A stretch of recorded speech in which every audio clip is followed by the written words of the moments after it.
আসসালামু আলাইকুম, নমস্কার। আজকেও বিশেষ একটা খবর নিয়ে আইছি যে আজকেও মনে হইল এক্সিট পোল বার হইব লোকসভার। তো আপনারা দেখতে থাকা। আর এক্সিট পোল কিতা জিনিস মনে কাছেন, এক্সিট পোল জিনিসটাও বুঝেন না। আমার ভিডিও দেখলে বুঝতে পারবা এক্সিট পোল জিনিসটা কিতা। এক্সিট পোল হইল গিয়া ইলেকশনের যে যত জায়গার যে বুট হয়, মিডিয়ায় গিয়া যত জায়গায় সার্ভে করিয়া তারা একটা বার করে, মানে খেয়ে কোন জায়গার পর সিট পাইতে বা খেয়ে কোন জায়গায় জিতে, এটা অনুমান করিয়া তারা এক্সিট পোল বার করে। তো এইটারে হয় এক্সিট পোল। তো একটা মনে করি ইলেকশন যতদিন চলবো এতদিন এর ভিতরে তুমি এক্সিট পোল বার করতে পারতে না, এটা আইনি নিষেধ আছে। আর যদি কেউ এর আগে বার করে তার জেল হইতে পারে 2 বছর। তো এটা পরিষ্কার আপনারা জানতে পারলে। পাঁচটা ভারতবর্ষর ভোট 60টি দফায় ভোট হয়, মানে এমপি ইলেকশনের, লোকসভা ইলেকশনের ভোট 60টি দফায় ভোট হয়।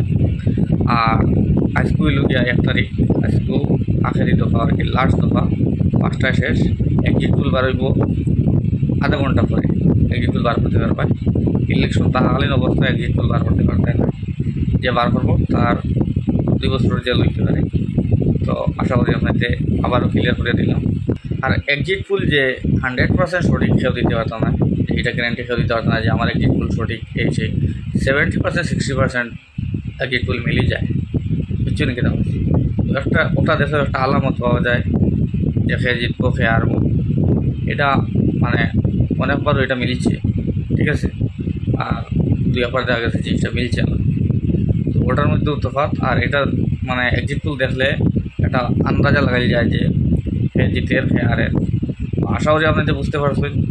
আর আমার ভিডিওটা যদি ভালো লাগে তো একটা লাইক করে একটা শেয়ার মারিয়ে দিও। মনে হয় আপনি এক্সিট পোল কিতা জিনিস বুঝি না। আজকে আমার এই ভিডিওর মাধ্যমে আমি এক্সিট পোল কিতা জিনিস আমি বুঝিয়ে দিছি। তো এরপরেও যদি সব কোনো সুযোগ হয় কমেন্ট করে যাইও, আমি বুঝিয়ে দিব। আর বিকাল 5টার পরে এক্সিট পোল আলাদা আলাদা চ্যানেল চারটারি হিসাব মতো আর কি এক্সিট পোল দেখাইবা।